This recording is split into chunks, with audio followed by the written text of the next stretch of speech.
열왕기하 4장. 예언자 수련생의 아내 가운데서 남편을 잃은 어느 한 여인이 엘리사에게 부르짖으며 호소하였다.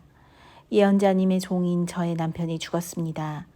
예언자님께서도 아시다시피 그는 주님을 경외하는 사람이었습니다.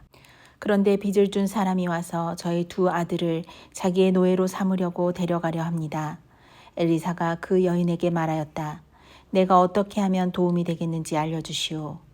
집안에 무엇이 남아있소? 그 여인이 대답하였다. 집안에는 기름 한 병 말고는 아무것도 없습니다. 엘리사가 말하였다. 나가서 이웃 사람들에게 빈 그릇들을 빌려오시오.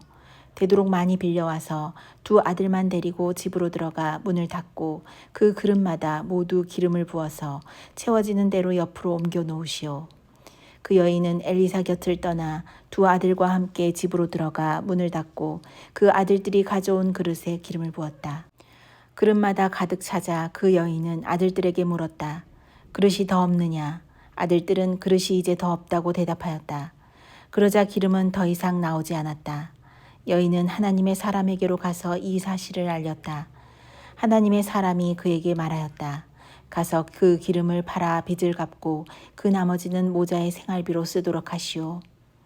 하루는 엘리사가 수넴 마을을 지나게 되었는데 그곳에 한 부유한 여인이 있었다. 그가 엘리사에게 음식을 대접하고 싶어 하여 엘리사는 그곳을 지나칠 때마다 거기에 들러서 음식을 먹고 나였다. 그 여인이 자기 남편에게 말하였다. 여보, 우리 앞을 늘 지나다니는 그가 거룩한 하나님의 사람인 것을 내가 압니다. 이제 옥상에 벽으로 둘러친 작은 다락방을 하나 만들어서 거기에 침대와 탁자와 의자와 등잔을 갖추어 놓아둡시다. 그래서 그가 우리 집에 들르실 때마다 그곳에 들어가서 쉬시도록 합시다. 하루는 엘리사가 거기에 갔다가 그 다락방에 올라가 누워 쉬게 되었다. 엘리사가 자기의 젊은 시종 게하시에게 수넴 여인을 불러오라고 하였다. 게하시가 그 여인을 불러오니 그 여인이 엘리사 앞에 섰다. 엘리사가 게하시에게 말하였다. 부인께 이렇게 여쭈어라. 부인, 우리를 돌보시느라 수고가 너무 많소. 내가 부인에게 무엇을 해드리면 좋겠소. 부인을 위하여 왕이나 군사령관에게 무엇을 좀 부탁해드릴까요? 그러나 그 여인은 대답하였다. 저는 저의 백성과 한데 어울려 잘 지내고 있습니다. 엘리사가 게하시에게 물었다. 그러면 내가 이 부인에게 무엇을 해주면 좋을까? 게하시가 대답하였다. 생각나는 것이 있습니다. 이 부인에게는 아들이 없습니다. 그의 남편은 너무 늙었습니다.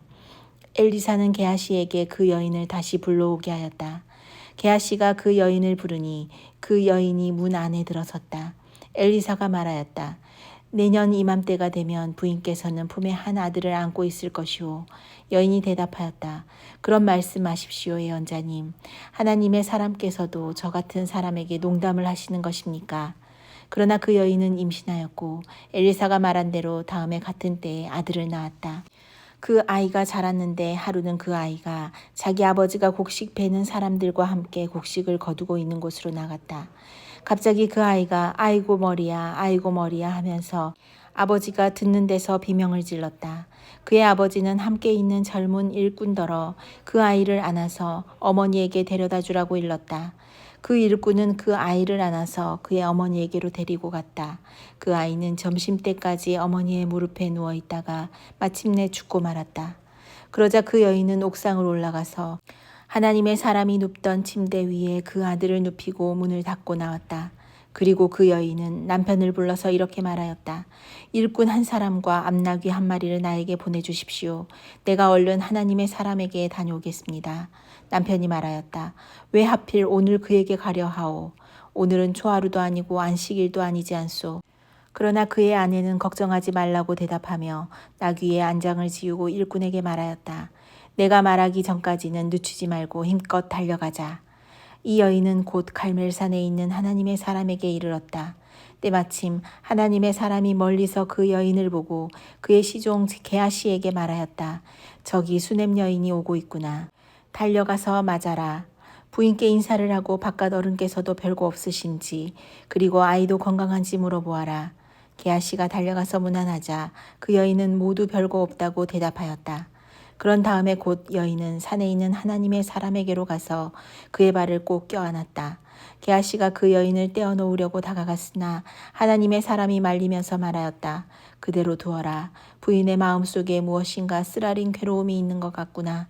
주님께서는 그가 겪은 고통을 나에게는 감추시고 알려주지 않으셨다. 여인이 엘리사에게 말하였다. 예언자님, 제가 언제 아들을 달라고 하였습니까? 저는 오히려 저 같은 사람에게 농담을 하지 마시라고 말씀드리지 않았습니까? 엘리사가 게하시에게 말하였다. 허리를 단단히 묶고 내 지팡이를 들고 가거라. 길을 가다가 어떤 사람을 만나도 인사를 해서는 안 된다. 인사를 받더라도 그에게 대꾸를 해서는 안 된다. 그리고 가거든 내 지팡이를 그 아이의 얼굴 위에 놓아라. 그러나 아이의 어머니는 말하였다. 주님의 살아계심과 예언자님의 목숨이 살아계심을 두고 맹세합니다. 저는 어떤 일이 있어도 예언자님을 떠나지 않겠습니다. 엘리사는 하는 수 없이 일어나서 그 부인을 따라 나섰다. 게하시가 그들보다 먼저 가서 그 아이의 얼굴에 지팡이를 올려놓아 보았으나 아무런 소리도 없었고 아무런 기척도 없었다. 게하시가 엘리사를 맞으려고 되돌아와서 그에게 말하였다. 아이가 깨어나지 않습니다. 엘리사가 집 안에 들어가 보니 그 아이는 죽어 있었고 그 죽은 아이는 엘리사가 눕던 침대 위에 누워 있었다. 엘리사는 방 안으로 들어가서 문을 닫았다. 방 안에는 엘리사와 그 죽은 아이 둘뿐이었다. 엘리사는 주님께 기도를 드린 다음에 침대 위로 올라가서 그 아이 위에 몸을 포개어 엎드렸다. 자기 입을 그 아이의 입 위에 두고 자기 눈을 그 아이의 눈 위에 두고 자기의 손을 그 아이의 손 위에 놓고 그 아이 위에 엎드리니 아이의 몸이 따뜻해지기 시작하는 것이 아닌가. 엘리사가 잠시 내려앉았다가 집안 이곳저곳을 한번 거닌 뒤에 다시 올라가서 그 아이의 몸 위에 몸을 포개 엎드리니 마침내 그 아이가 7번이나 재채기를 한 다음에 눈을 떴다. 엘리사가 게하시를 불러서 수넴 여인을 불러오게 하였다. 게하시가 그 여인을 불렀다. 그 여인이 들어오니 엘리사가 그 여인에게 아들을 데리고 가라고 하였다. 그 여인은 들어와서 예언자의 발에 얼굴을 대고 땅에 엎드려 큰 절을 하고 아들을 데리고 나갔다. 엘리사가 길갈로 돌아왔다. 그곳은 엘리사가 예언자 수련생들을 데리고 사는 곳이었다. 마침 그때 그 땅에 흉년이 들었다. 엘리사가 한 종에게 큰 솥을 걸어놓고 예언자 수련생들이 먹을 국을 끓이라고 하였다.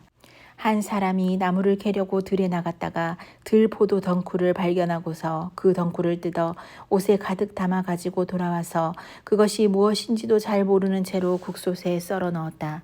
그들이 각자 국을 떠다 먹으려고 맛을 보다가 깜짝 놀라 하나님의 사람을 부르며 그 솥에 사람을 죽게 하는 독이 들어있다고 외쳤다. 그래서 그들이 그 국을 먹지 못하고 있는데 엘리사가 밀가루를 가져오라고 하여 그 밀가루를 솥에 뿌린 뒤에 이제는 먹어도 되니 사람들에게 떠다 주라고 하였다. 그러고 나니 정말로 솥 안에는 독이 전혀 없었다. 어떤 사람이 바알살리사에서 왔다. 그런데 맨 먼저 거둔 보리로 만든 보리빵 20덩이와 자루에 가득 담은 해곡식을 하나님의 사람에게 가지고 왔다. 엘리사가 그것을 사람들에게 주어서 먹게 하라고 하였더니 그의 시종은 100여 명이나 되는 사람들 앞에 그것을 어떻게 내놓겠느냐고 하였다. 그러나 엘리사가 말하였다. 사람들에게 주어서 먹게 하여라.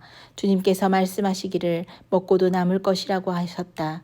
그리하여 그것을 100명이나 되는 사람들 앞에 내놓으니 주님의 말씀처럼 사람들이 배불리 먹고도 남았다. 열왕기하 5장. 시리아 왕의 군사령관 나아만 장군은 왕이 아끼는 큰 인물이고 존경받는 사람이었다. 주님께서 그를 시켜 시리아에 구원을 베풀어 주신 일이 있었다. 나아만은 강한 용사였는데 그만 나병에 걸리고 말았다. 시리아가 군대를 일으켜서 이스라엘 땅에 쳐들어갔을 때에 그곳에서 어린 소녀 하나를 잡아온 적이 있었다. 그 소녀는 나아만의 아내의 시중을 들고 있었다. 그 소녀가 여주인에게 말하였다. 주인 어른께서 사마리아에 있는 한 예언자를 만나보시면 좋겠습니다. 그분이라면 어른의 나병을 고치실 수가 있을 것입니다. 이 말을 들은 나아만은 시리아 왕에게 나아가서 이스라엘 땅에서 온 한 소녀가 한 말을 보고하였다. 시리아 왕은 기꺼이 허락하였다. 내가 이스라엘 왕에게 편지를 써 보내겠으니 가보도록 하시오. 나아만은 은 10달란트와 금 6,000개와 옷 10벌을 가지고 가서 왕의 편지를 이스라엘 왕에게 전하였다. 그 편지에는 이렇게 쓰여 있었다. 내가 이 편지와 함께 나의 신하 나하만을 귀하에게 보냅니다. 부디 그의 나병을 고쳐주시기 바랍니다. 이스라엘 왕은 그 편지를 읽고 낙담하여 자기의 옷을 찢으며 주위를 둘러보고 말하였다. 내가 사람을 죽이고 살리는 신이라도 된다는 말인가? 이렇게 사람을 보내어 나병을 고쳐달라고 하니 될 말인가? 이것은 분명히 공연히 트집을 잡아 싸울 기회를 찾으려는 것이니 자세히들 알아보도록 하시오. 이스라엘 왕이 낙담하여 옷을 찢었다는 소식을 하나님의 사람 엘리사가 듣고 왕에게 사람을 보내어 말하였다. 어찌하여 옷을 찢으셨습니까? 그 사람을 나에게 보내주십시오. 이스라엘에 예언자가 있음을 그에게 알려주겠습니다. 나아만은 군마와 병거를 거느리고 와서 엘리사의 집 문 앞에 멈추어 섰다.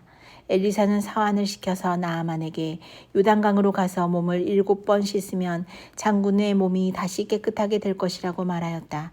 나아만은 이 말을 듣고 화가 나서 발길을 돌렸다.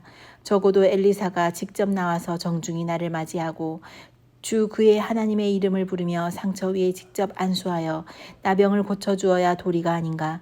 다마스쿠스에 있는 아마나 강이나 바르발 강이 이스라엘에 있는 강물보다 좋지 않다는 말이냐. 강에서 씻으려면 거기에서 씻으면 될 것 아닌가. 우리나라의 강물에서는 씻기지 않기라도 한다는 말이냐 하고 불평하였다. 그렇게 불평을 하고 나서 나아만은 발길을 돌이켜 분을 참지 못하며 떠나갔다. 그러나 부하들이 그에게 가까이 와서 말하였다. 장군님, 그 예언자가 이보다 더한 일을 하라고 하였다면 하지 않으셨겠습니까? 다만 몸이나 씻으라는데 그러면 깨끗해진다는데 그것 좀 못할 까닭이 어디에 있습니까? 그리하여 나아만은 하나님의 사람이 시킨 대로 요단강으로 가서 7번 몸을 씻었다. 그러자 그의 살결이 어린아이의 살결처럼 새살로 돌아와 깨끗하게 나았다. 나아만과 그의 모든 수행원이 하나님의 사람에게로 되돌아와 엘리사 앞에 서서 말하였다.